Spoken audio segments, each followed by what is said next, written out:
नमस्कार फ्रेंड, मैं हूं चंदन पटेल। और देखिए, आज मैं बात करने जा रहा हूं ब्लू डर्ट पे।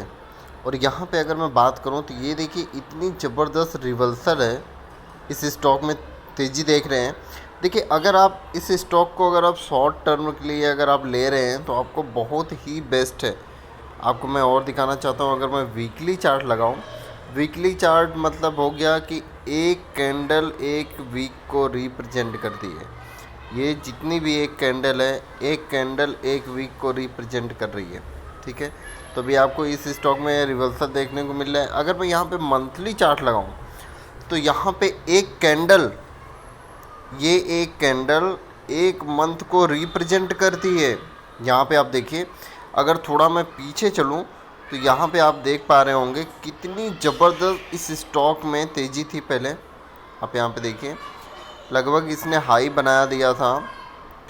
आप यहाँ पे देख पा रहे होंगे अक्टूबर 2015 में, अक्टूबर 2015 में लगभग देखिए ये 7999 का हाई बनाया, 790 का।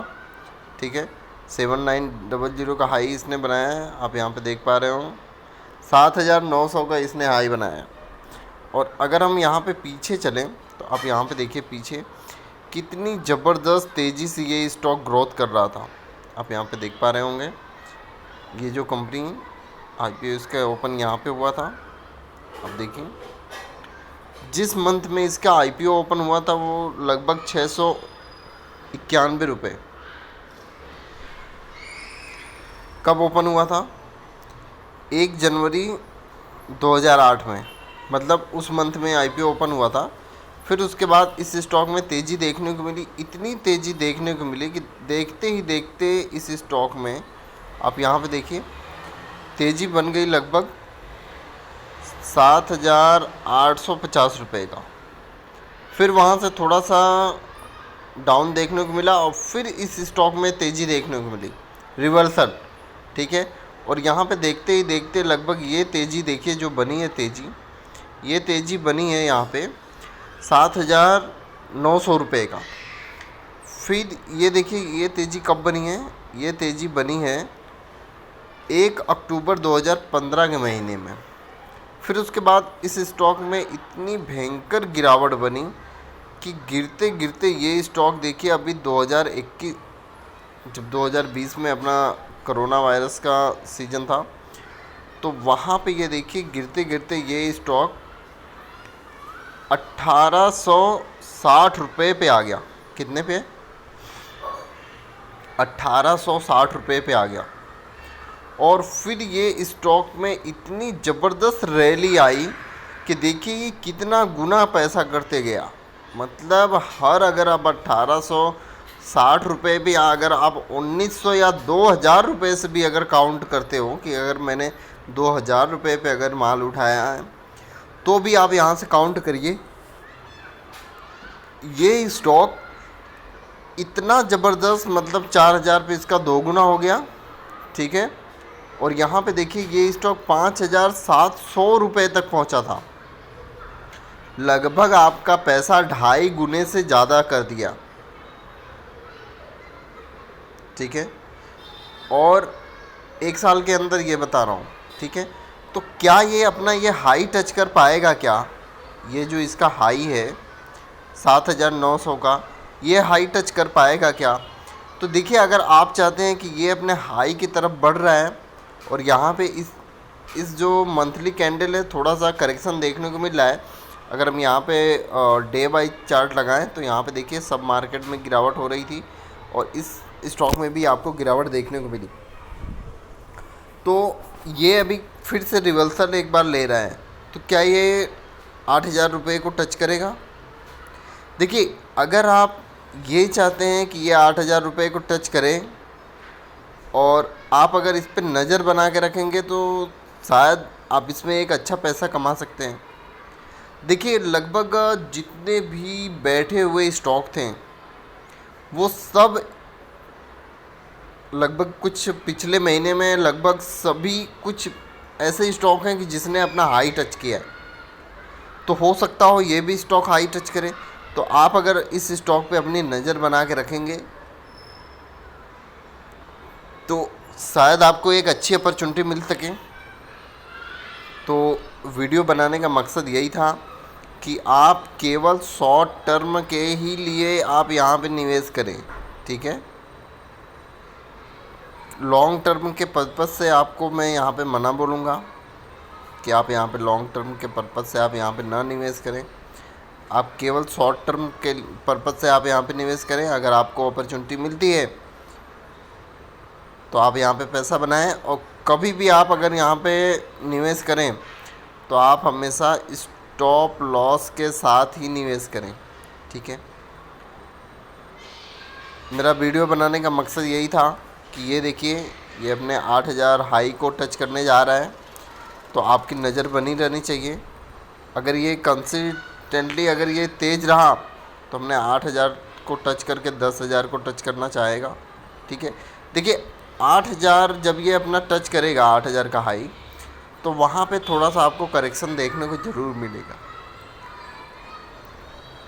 अब अगर ना मिला तो ये अपने 10,000 को ये टच करने में देरी नहीं करेगा।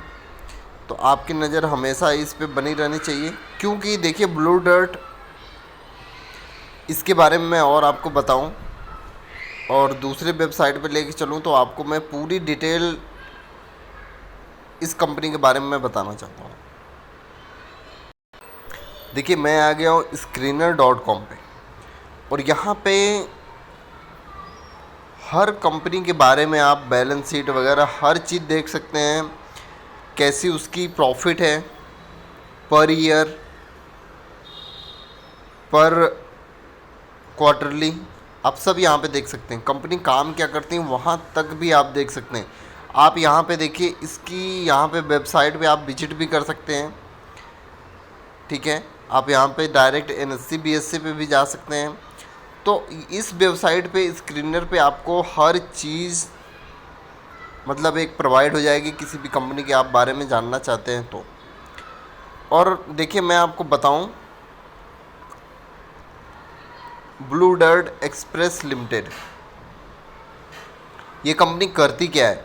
लगभग सभी लोगों को पता होगा कि ब्लू डर्ट एक ट्रांसपोर्ट का काम करती है। आपका जो पैकेज है, आप अगर किसी भी पैकेज को कोरियर करना चाहते हैं, आप दूसरे जगह उस कोरियर को भेजना चाहते हैं, तो आप ब्लू डर्ट का सहारा ले सकते हैं, ठीक है। यहाँ पे देखिए इसका जो बिज़नेस है वो ग्राउंड, देखिए एयर एंड ग्राउंड ट्रांसपोर्टेशन है, ठीक है। मतलब ग्राउंड से जाता ही है और एयर भी इनका कोरियर है, मतलब ये जहाज़ों से भी कोरियर अपना भेजते हैं। तो ये आपको ध्यान में रखनी चाहिए कि ये कंपनी क्या करती है, वो आपको पता ही चल गया, ठीक है। तो और आधा मैंने आपको बता ही दिया। और यहाँ पे देखिए जो आपकी पैकेज होता है, जो आपका पैकेज होता है, जो आप यहाँ से कोरियर करते हैं, उसको ये डिस्ट्रीब्यूशन ऑफ टाइम, मतलब एक टाइम से पहुँचा देते हैं आपको पैकेज, ठीक है। देखिए जो various distension primary with India, मतलब ये अपने इंडिया में ही काम करते हैं, और जो भी आपका पैकेट रहता है वो अपने थ्रू जो भेजते हैं वो अच्छे ढंग से आपके पास ये कोरियर भेज देते हैं, ठीक है। तो इसका देखिए जो मार्केट कैपिटलाइजेशन है वो 12,631 करोड़ का मार्केट कैपिटलाइजेशन है। करंट प्राइस आपको बताया ही 5325 का है। और इसका देखिए 52 वीक हाई इसने जल्द में ही टच किया है। और जो आपको मैंने दिखा रहा था 7900 का हाई जो था वो 2015 में इसने टच किया था, ठीक है। तो ये आपको बातें ध्यान में रखनी चाहिए। और इसका जो देखिए जो स्टॉक का पी है वो देखिए कितना हाई है, 70170। इसका जो बुक वैल्यू है 172 है।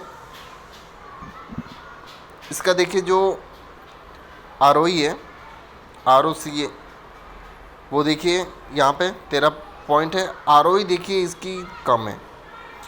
इसी कंपनी के देखिए, मैं इसीलिए आपको लॉन्ग टर्म के लिए नहीं बोल रहा था, कि लॉन्ग टर्म के लिए मना इसीलिए बोल रहा था कि इस कंपनी में पर इक्विटी शेयर पे ये बस खाली इतना ही पैसा कमा पाती है। तो इसीलिए मैं आपको लॉन्ग टर्म के लिए नहीं बोला है कि आप लॉन्ग टर्म इस स्टॉक को मत रखिए।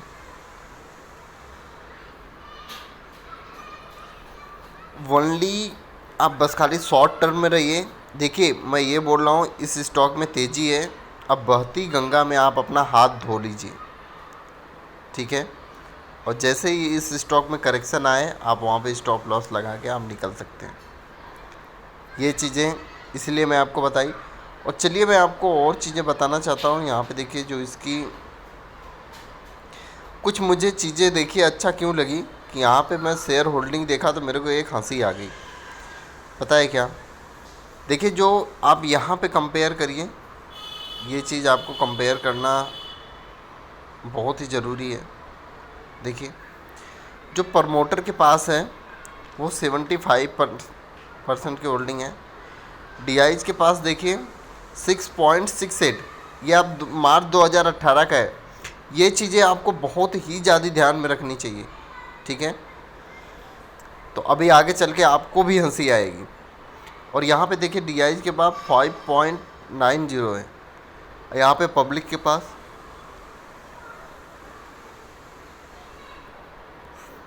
12.42% की यहाँ पे होल्डिंग है।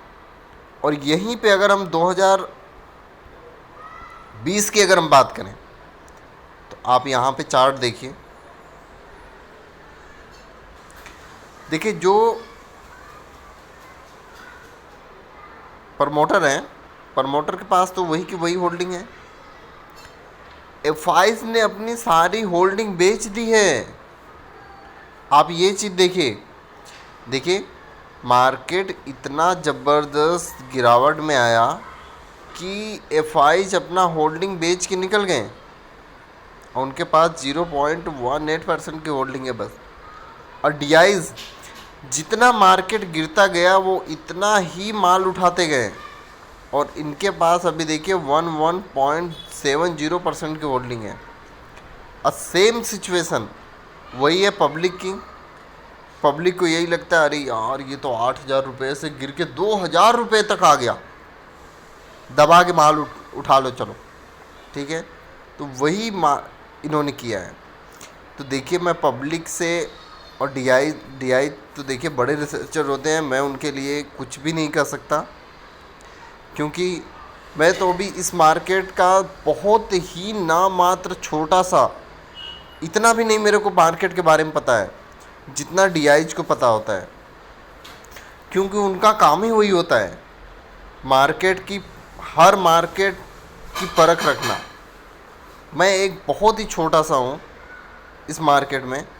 और देखिए मैं तो किसी को कुछ नहीं कहना चाहता, लेकिन जो पब्लिक हमारे रिटेल निवेशक हैं भाई, मैं उनको यही बताना चाहता हूँ कि देखिए डीआईज तो पागल नहीं है कि जो इस कंपनी में अपना माल बेच के निकल गए हैं, ठीक है। क्योंकि उनको पता है कि जिसका इक्विटी पर शेयर स्ट्रॉन्ग हो उसी कंपनी में वो निवेश करते हैं, ठीक है।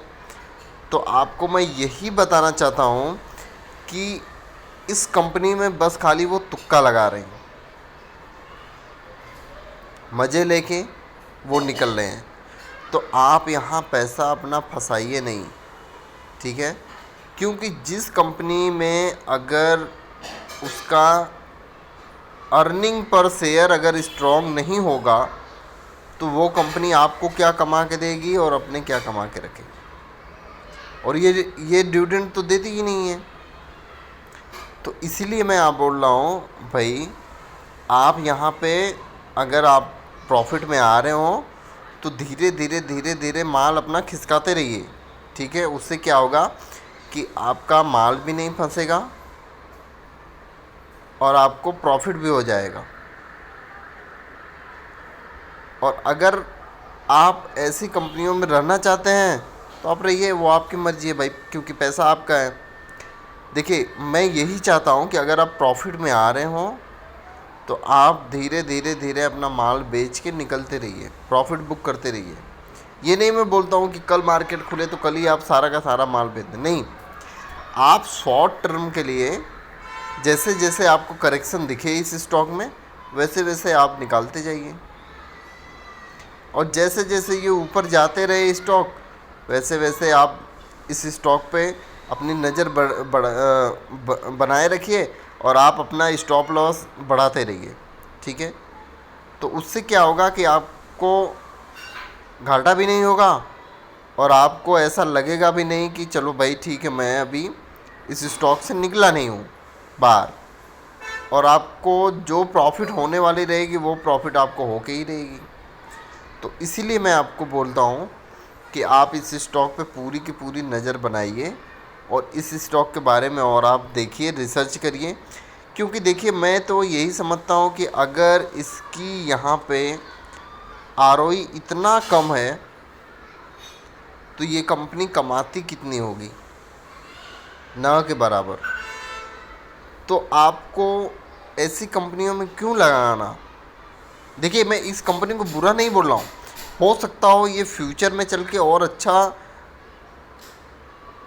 रिटर्न दे या इसका आरओई बढ़ जाए। देखिए ये तो कुछ कह नहीं सकते, क्योंकि भाई देखिए मैं तो यही चाहता हूँ कि एक रिटेल निवेशक जो है मेहनत के पैसे से अपनी खुद की मेहनत, कड़ी मेहनत करके वो पैसा जुटाते हैं।